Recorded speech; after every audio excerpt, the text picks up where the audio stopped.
2022.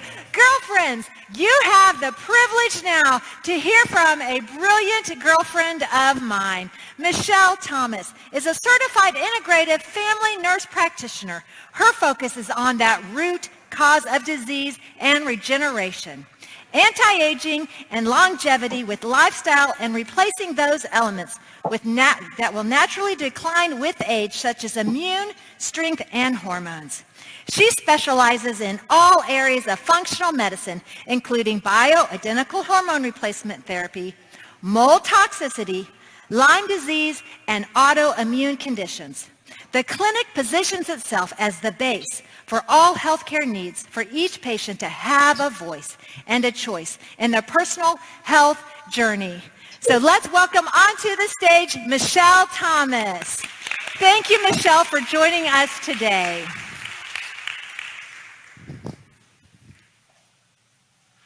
Okay, welcome everyone, and thank you for having me.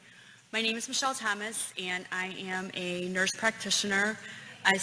Oh, we need to hold it. How about this? Good? Okay. I specialize in what we call integrative and functional medicine, and I've explained to quite a bunch of familiar faces already what we do. But what we do in a primary standpoint is we take and try to get to the root cause of what is causing symptoms, diseases, or even just prevention. Different from Western medicine a little bit in that people come to us on medications and we can get them off, or we support wherever you are in your journey. And so from a primary integrative standpoint, it's just a little bit different that we do at Revitalize. So our mission is to prevent disease that can lead to premature aging, which I know that we all want.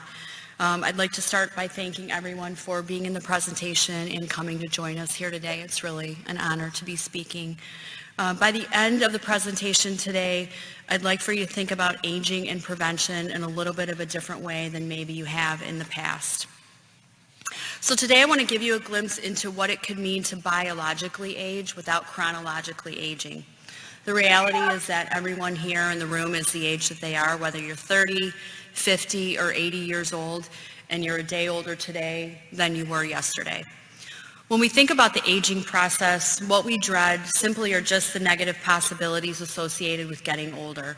Nobody wants to have a debilitating disease. We don't want to lose our mental capabilities, and ultimately, nobody wants to lose their independence. So who in the room believes that they have control over aging and disease? Okay, so I have like 7 people out of 50 that feel like they have any control over what's going on. Okay, well, good for you 7 people, but good news for the rest of you because you do. Nurturing genetics and lifestyle have more of an impact on your future health than you think that it does. We need to be proactive, we need to prevent disease, and we need to fight off the usual suspects of disease. We're going to talk a little bit about what those things are. So most people don't realize that you have a lifetime of choices that you can make to prevent disease and keep you feeling vital. The good thing is that it's never too late to start. So whether you're 30 or 50 or 80, it's never too late to do intervention. We'll talk a little bit more about genetics in just a minute. So genetics do play a part in some of our patients' health. We're going to discuss what we can do to help nurture those genetics. We want to discover, avoid, and remove those things that can cause disruptions to health and lead to disease. And many of those things are hiding right in plain sight. Okay, here's a fun fact. So, did you know that humans are designed to live how many years? 120. Whoever said 120 is great. You're probably thinking, how can I live to be 120 years old, or do I even want to? Right? Who wants to live to be 120? Some of the most important things that we can do to ensure life and longevity are to modify our lifestyles. And the 2 primary things that we are trying to prevent are infections and inflammation. Okay, those will deter our healthy lifestyle. We're going to talk about the 9 pillars of health today that are most relevant to avoid premature aging and to optimize our chances at getting to 120. Being an integrative and primary care practice allows us to use specialty testing that Western medicine practitioners just don't have the time to order or to review with their patients. They're time consuming, they can be expensive unfortunately, and insurance is not caught up with the priority of ordering these tests. Because it can take so much time, it is unfortunate that people who have insurance and go see their primary cares just don't have access to this testing. I'd like to have each person think of yourself as a car. You may be a Ford or you may be a Lamborghini. What this means is that your body may need a little bit of intervention and prevention, or you may need a lot, and you have to deal with what you have when you know which kind of car you are. So who's a Ford? Who's a Ford and needs just needs a lot of intervention? And who's a Lamborghini? Okay, we got a couple little Lamborghinis, okay. Like in cars, our bodies have a built-in warning system. In a car, when the red lights on the dashboard are flashing, it's a warning that something's wrong. And in the human body, our red light system is indicated by symptoms. So by the time that you've got symptoms as a human being, your red light system is already flashing and something's wrong. So let's start discussing what are the most important things that we need to do to keep our red light system from flashing. These are the 9 most important pillars of health, at least at Revitalize and in a primary functional practice to me, that need to be managed over a lifespan if we want to have longevity. So here's the 9. Number 1, we want to know if you've got infections or bugs in your gut. Always number 1. We want to keep the sex, adrenal, thyroid, hormone systems all balanced. Number 3, we want to make sure that every patient is having restorative sleep. 4, we've got to know your food sensitivities. Number 5 is avoiding environmental toxins and screening for heavy metals.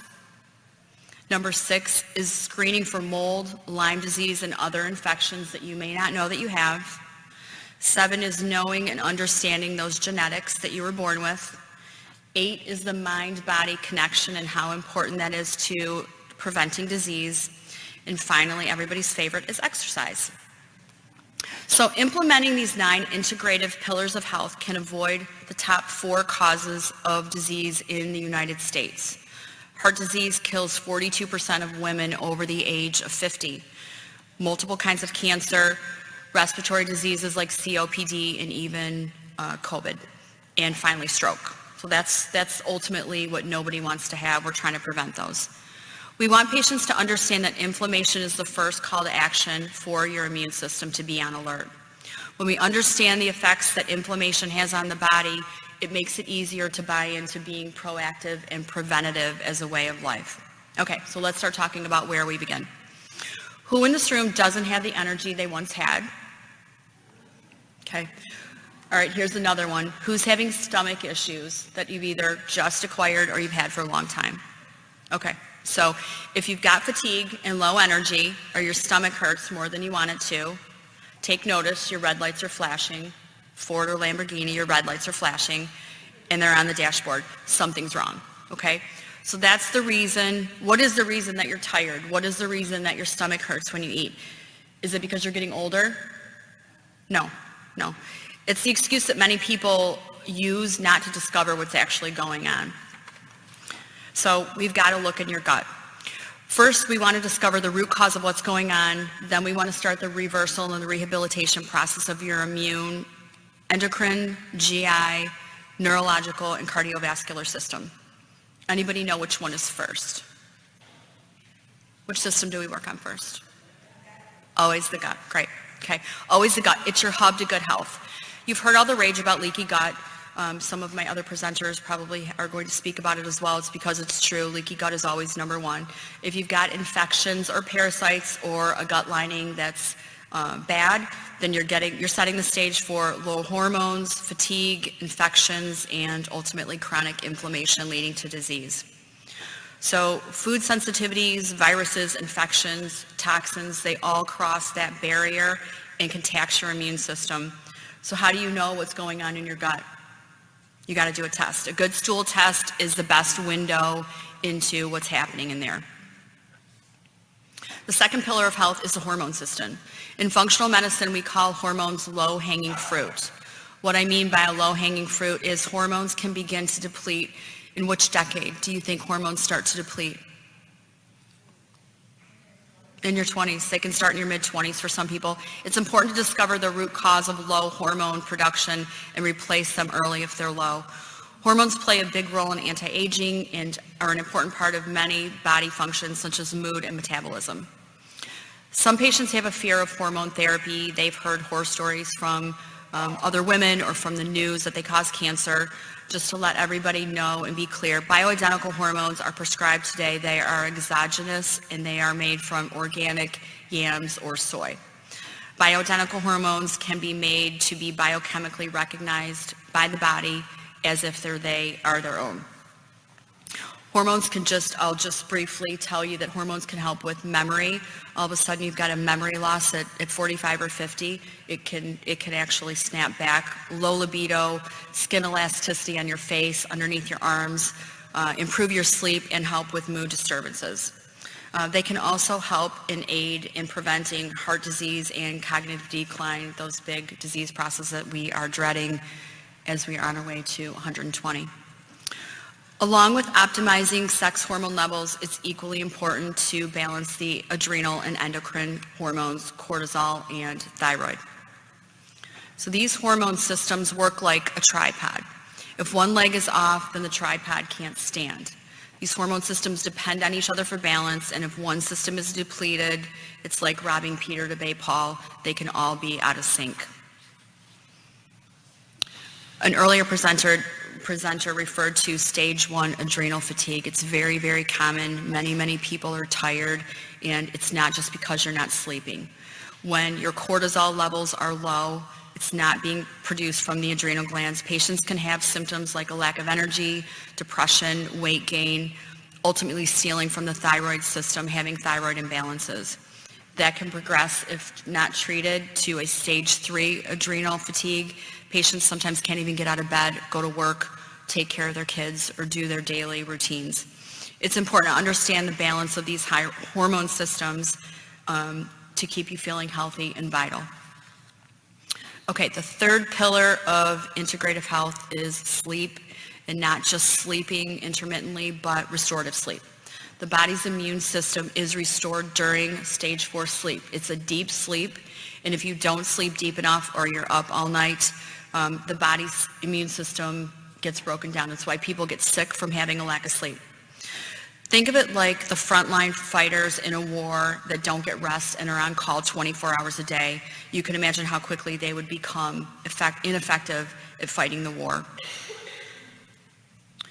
With our hectic lives, it seems like stress and not sleeping, along with giant cups of coffee, have become a way of life, and we want to stop the madness so that you can sleep at night.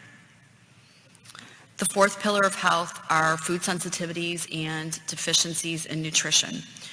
Most of us are so blessed in the United States to be able to choose the food that we want to eat. Unfortunately, it's causing a lot of people to eat very mindlessly. The hectic lives that some patients live make it more difficult to eat things like lean meats, fruits, vegetables. They live on coffee and carbohydrates, and it's causing an epidemic of diabetes and obesity. It's important to discover the foods that you have sensitivities to because they're causing inflammation in your body. And sensitivities are tricky. They can cause immediate gut pain, not so immediate gut pain, headaches today, tomorrow, long-term constipation, sinus congestion, and even rashes for up to 5 days. Just so you know, food sensitivities can happen. Even though a food is healthy, it doesn't mean you're not sensitive to it. Many people have food sensitivities to things like the most healthiest foods: avocado, pineapple, coffee of all things, and vanilla. Food sensitivities are not to be confused with food allergies. True food allergies make your throat close, itching, difficulty breathing. These are very much less common than sensitivities. You have to check for them. You have to test for them. Many people, even if they are overweight, can be nutritionally deficient because of the food choices that they make. On the other side of things, some women may find themselves malnourished, trying to stay below a certain size in today's society. It's an unpublicized fact that models will eat paper towel.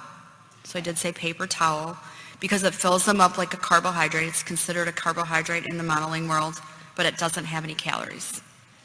Can you imagine? Being a healthy weight and having a healthy intake of the right foods is a functional specialty. Working with a functional dietitian is the most optimal way to know exactly what the body needs. And food sensitivities and nutritional status can easily be examined through testing. Number 5 on our pillar of health are the silent chemicals that we eat, breathe, and put on our bodies every day. These are environmental and toxic chemicals. They're in water, they're in the air, they're in the cleaners of our house and our cosmetics. Chemical toxicity from industrial factories can be an out-of-sight, out-of-mind situation. Unless you live by a chemical plant, you may not know that you're being affected in your drinking water and air pollution. The American industry has manufactured 84,000 toxic chemicals since 1930. But what about chemicals? This should get everybody's attention in our food. Who buys organic food and spends money that is a lot on organic food here? Anybody? Okay. So we buy organic food assuming what? That there's no pesticides on the food, that they're not using Roundup, that they're not using atrazine on the food. Investigative studies show that organic farms can be in what we call contamination zones. A contamination zone is an organic farm that is downstream from a chemical plant. These farms use chemicals such as atrazine and Roundup on the food and crops that their animals eat. So the organic food that you buy is contaminated from the water that runs off. You can't control where the water runs from an upstream farm. It contaminates your meat and food sources. How would you know if your food's coming from a contamination zone? You don't. Chemical and pesticide testing, therefore, is really important for everybody, especially if you're putting forth the effort in what you buy and what you eat. Know and make sure what your chemical levels are. Preventing and treating viruses and infections is number 6 on our pillar of health. When you hear the word virus or infection, most of us think of being sick. In functional medicine, we love to find a virus or infection before you even have symptoms. We call that a win. No inflammation means no progress to disease for the patient. But what kind of viruses or infections are we screening for? So in 2018, it was reported that 48% of the United States, or 195 million people, have either oral or genital herpes. This number may be underreported if people don't have symptoms or they are embarrassed if they do have symptoms. The next is HPV, also known as the human papillomavirus. It's the most common viral STD in the United States. Many people do not know that they have it, and the CDC reports that 80 million people in the US have the HPV virus. And Epstein-Barr, also known as the kissing virus, chances are that every person on the planet will come into contact at some point with HPV. We also see people in our practice that have Lyme disease. Lyme disease is very serious and can have long-term consequences. It comes from the bite of a spider or a tick, an infected tick, and some people do not know that they have it for many, many years. You can be the victim of Lyme disease if you've been camping, hiking, bitten by a spider, or even have new joint pain or brain fog. Lyme disease symptoms can affect 17 systems in your body. Unless you've got a classic bullseye rash, some people will see up to 20 providers before they get a proper diagnosis, and without disease, it can progress to infection in your brain. The other silent killer is mold or mycotoxin poisoning. I'm going to make a bold statement in saying that everybody should be tested for mycotoxin poisoning in the room. We must consider it for every person who's ever traveled, lived in a climate, had carpet, worked near water, or lived or worked outside of home. Mold sickness has become much more prevalent in the last 50 years because construction now is done with drywall, which is essentially pressed paper, and when it gets wet, it grows mold. Government research shows that over 50% of homes and or buildings are water contaminated. The common symptoms of mold are sinus congestion, headache, anxiety, ice pick feelings all over your body. Like Lyme, without diagnosis and intervention, mold toxicity can be devastating to patients and take over and invade their immune system.